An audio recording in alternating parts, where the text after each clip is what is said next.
guys, it's me, Flourbo, the horse. You know what time it is. Today, we are going to be doing a reaction video today to this YouTube channel called Llama Arts. They do little animation videos of like creepy stuff, I think. So I found one of the videos. We're going to watch it, see how it is. We're going to do some cool reactions, hopefully. So yeah, let's go.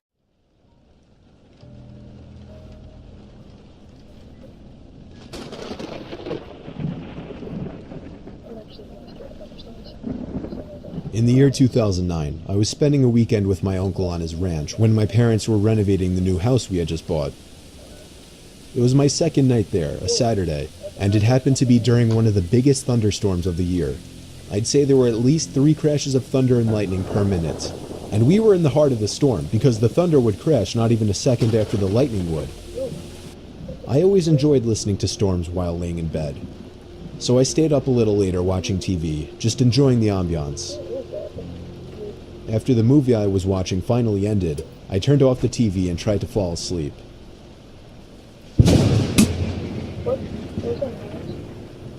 As I heard the lightning strike from outside, I could have sworn I heard some kind of metallic thud coming from outside at the same time. I didn't pay it too much mind. 20 seconds later, I could have sworn I heard it again. A very distinct metallic thud coming from outside to match the timing of the lightning. I really don't mean to make this sound like a cliche horror story, but my uncle really is a kind of creepy guy, and I was never close with him even remotely. So for that reason, I didn't feel right going to wake him up. I just tried to forget about it. Now I was getting concerned. What the hell could that be? After the third time, I finally got out of bed and walked over to the window of the guest bedroom. The water pouring down on the window made it extra hard to see what was out there in the dark fields. A flash of lightning momentarily lit up the property, but I couldn't see anything. However, once again, the sound of a metal hit accompanied it. The sound was so close now, it sounded like it was coming from the left of the window at a blind spot. I was going to do something I knew my uncle wouldn't be happy about.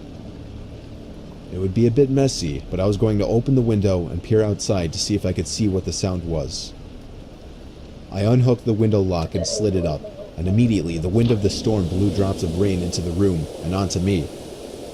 I stuck my head out the window and looked to the left, and at that very moment, lightning lit up the property once again, and I could see a person dressed in all black crouched down by the outside basement door with his hand raised in the air, and before... Okay. I can't handle this, okay? This is terrifying. Why? Middle of the night, you hear metallic clanging. Some time with the thunder. No. Oh, why'd you do that? Why? No.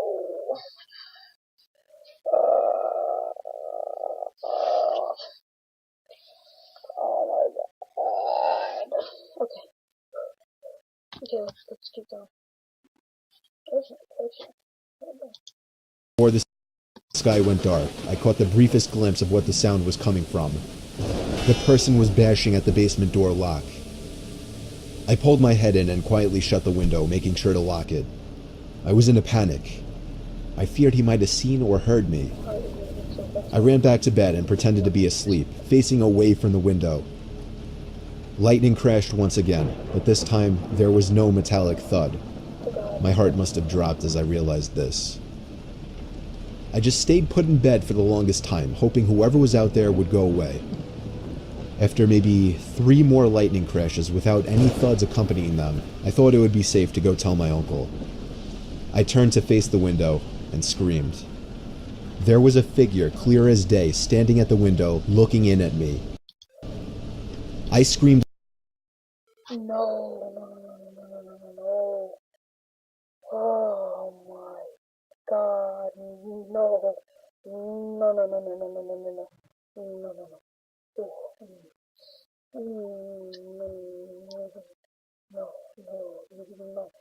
No, that's too spooky. as loud as I could and ran straight to my uncle's room. He went outside with his hunting rifle with nothing on but his pajamas, not even socks. He ran around the entire property yelling like a madman, but didn't find anyone. The next morning, we were able to better see the marks on the basement door lock. It was almost bashed open. Maybe 3 or 4 more good hits would have done it, according to my uncle. He was proud of me for picking up on it. Luckily, I was out of there that same day. My uncle hasn't told us of any incidents since, so I think he's been okay. Not that we talked to him much at all. I'm grateful I stayed up a little later that night watching that movie, because I may have just stopped a robbery, or possibly much worse.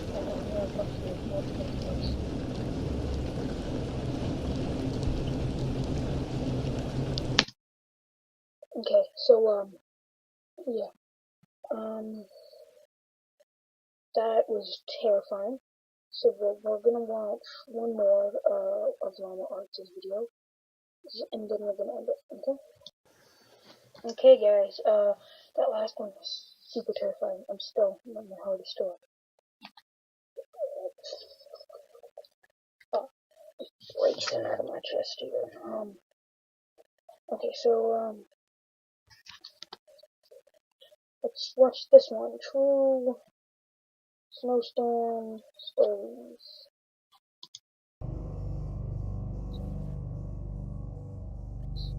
My name is Ethan, and I'm a photographer. I took a trip last year with my wife to the Colorado mountains for an art project. My wife is also an avid... With your wife, now there's 2 characters. We got a man and a wife, and you're going to a snow resort. Let me guess, there's gonna be a murderer there. Oh my god. Flourbo, prepare yourself. Whoa. Move. I gotta. Okay. You're not gonna get scared. Okay, let's go. skier, so she talked me into adding skiing into the trip. We had the option to book a room at a ski resort or rent out a private log cabin. The second one seemed more romantic, so I picked that one. Plus, it didn't hurt that it was cheaper. The cabin was nothing luxurious or anything. It was a single floor, 4-room little thing. A 2-person bedroom, a small living room, a kitchen, and a bathroom. It may have been small, but the actual idea of being secluded in a warm log cabin during a blizzard was amazing. However, the storm was... Fam, what do you mean? Boy, so, you think being secluded in the middle of nowhere in a log cabin during a blizzard, during a blizzard will be nice? Excuse me? Bruh, who thinks that is nice? If a murderer comes, there is no way you're gonna be able to call the police. Okay, this guy is really dumb. So, let's just... was interfering with the cable signal, so we didn't have much to do this one particular evening. No TV either? What It was gives, just starting to get dark out at this point, but there was still a decent amount of light outside, so I thought it would be perfect for getting a few shots and videos in the blizzard, backgrounds and wallpapers. I told my wife I'd be back within 10 minutes and slipped on my boots and coat. The moment I stepped outside and shut the door... Bruh, look at this guy. Look at this guy's face. He's so ugly. You know, see, I'm beautiful. This guy is hideous. I noticed footsteps leading up to the door in the snow that had blown under the wooden awning. I could see the prints doubled, as whoever left them there turned and went the opposite direction. I was freaked the fuck out, but I wasn't about to go inside and scare my wife. I decided to give in to my curiosity and followed the prints to the right side of the cabin. Right away, I noticed that they led to the bedroom window. My heart froze in fear when I saw this. I could see my wife sitting on the bed using her iPad. She noticed me and I waved. She laughed. I continued to follow the footprints around the cabin to the other side. They led to the living room window on the other side. Someone was stalking us. So, you find footprints in your log cabin all by yourself in the middle of the woods. And so you follow them? Who does that? Who?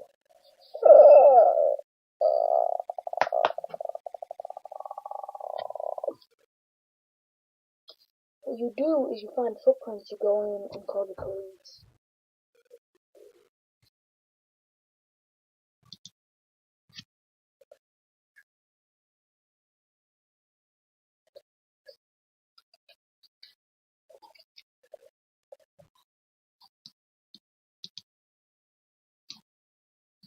Okay, let's keep going.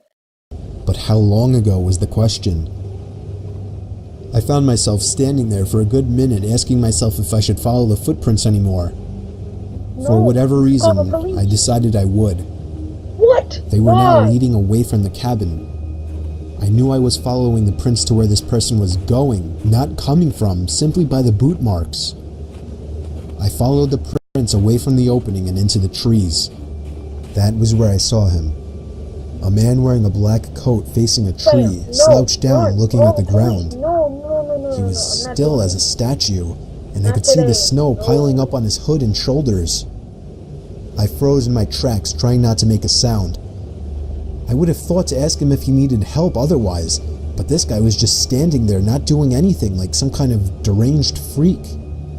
I started to gradually move backwards without even turning around, making sure this man didn't turn around or notice me.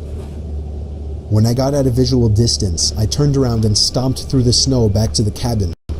When I slammed the door shut, my wife came over to see what was wrong. I saw worry in her eyes. I guess she saw the worry in mine.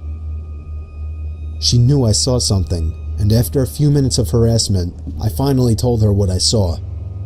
She immediately started packing her things, telling me we're leaving right away. I told her no, we're not going anywhere. I would not get a refund for leaving early, and I wasn't about to up and leave just because some weird guy was walking around outside. She made a point of locking both locks on the door and making sure all of the windows were sealed shut. For the rest of the night, we read stuff on our iPads. I reviewed the pictures and videos I had taken so far. We turned out the lights early as there wasn't much else to do. What if he's still out there? I remember my wife asking me. There's no way he's still out there, I then assured her. Listening to the wind blowing outside, along with the small flakes of snow hitting the windows, was strangely relaxing, and I knew I'd be able to fall asleep quickly. Except if it wasn't for the knock at the bedroom window. No. We were both... No. Fam. No. Oh. No, no, no, no, no, no, no, no, no, no, no, no, this can't be happening. Oh my god. Oh, this is scary. Still awake, and we both knew it was a knock from a person. I ushered my wife out of bed and out into the living room without turning on any lights. There was nothing to use as a weapon whatsoever. Our only option was to run before something might happen. I told my wife we'd have to forget our luggage and make a dash for the Jeep.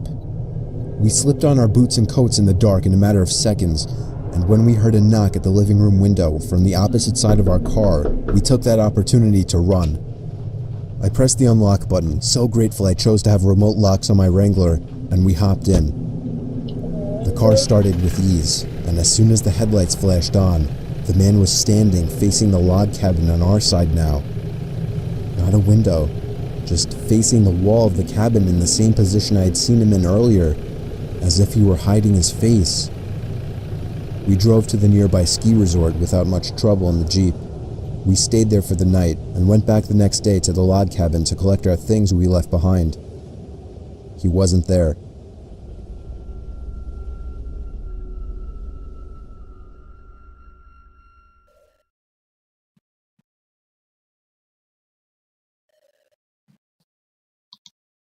Okay, that was terrifying. I'm not gonna sleep for like a week now. But anyway, yeah, I'm gonna end this video. So, see ya. If you guys would like to see more of this, then yeah, do it in the comments down below. Okay. Okay. See ya. Bye.